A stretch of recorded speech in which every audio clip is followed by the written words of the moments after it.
You might happen to know that I'm a huge fan of real-time strategy games. StarCraft is my favorite game. I've played it for 25 years. I still play it, and that's why I am so thrilled today to be talking to Frost Giant Studios. They're a group of amazing developers who have worked on literally my favorite games of all time.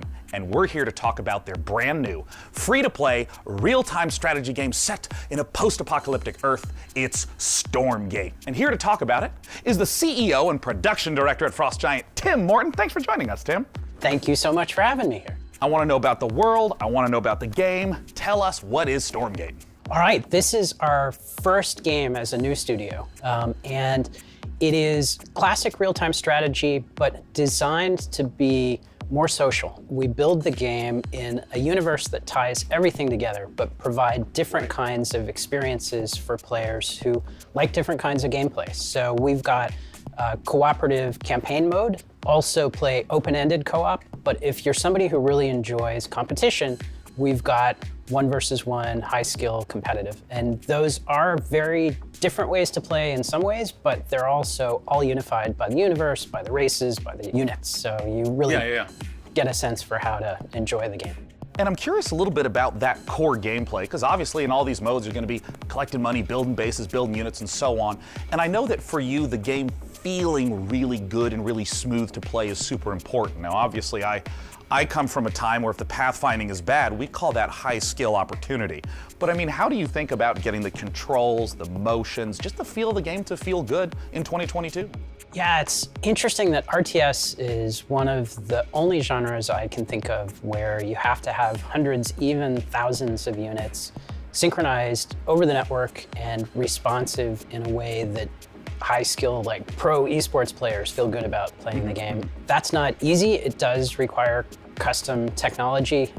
There's no engine that you buy off the shelf that does that for you. So we definitely started knowing that and having the benefit of our chief architect, James Anhalt, who did that work previously on StarCraft 2. So we've put a lot of effort into that for sure.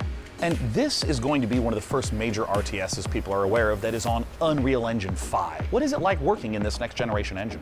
It's pretty incredible how far things have come from a graphics perspective, and I think the art team is unlocked in so many ways by what Unreal provides. So we're very excited. We're still learning everything that Unreal can do for us, but even that first cinematic that we debuted, like that's done in Unreal. So the high quality graphics that you're seeing are actually coming from Unreal as an engine. So you've talked a little bit about, for new players, making the game feel a little more approachable, a little bit more streamlined, but obviously, StarCraft, real-time strategy, has this astonishingly long history as a competitive game, as an esport.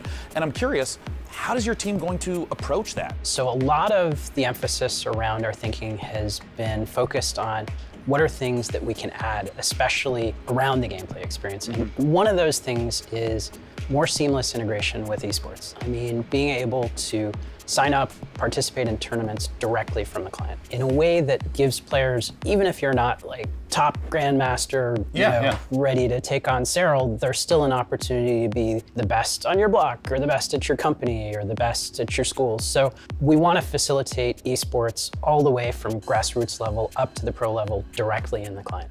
So of course, in the history of RTS games, a really important component of them has always been mods. I mean, Warcraft 3, there's players that didn't even play the original game, they just did custom mode after custom mode. Does Stormgate have modding? How are you thinking about the modding community? A number of members of the Frost Giant team actually came out of the modding community. The team as a whole is very passionate about it. From the outset, we started out applying resources to build a custom editor. I think there's a lot of opportunity to make improvements to the editing experience for RTS. We are also working on the infrastructure for people to be able to share their mods with each other. So it's really core to us as a team to enable modding, and we're absolutely working on it. And of course, we have to end with my favorite question of all. When can we play the game and how do we play it, Tim? So we are going to start our beta in 2023. We already have a site stood up at playstormgate.com to be able to register for the beta. We have a lot of active discussion topics on our subreddit as well, so there's an opportunity to participate in the dialogue around what we're building. Tim, thank you so much for joining us again today. We just got a chance to talk about Stormgate, the upcoming free-to-play RTS from Frost Giant Studios. I'm personally super pumped to play it, and be sure to check it out at playstormgate.com.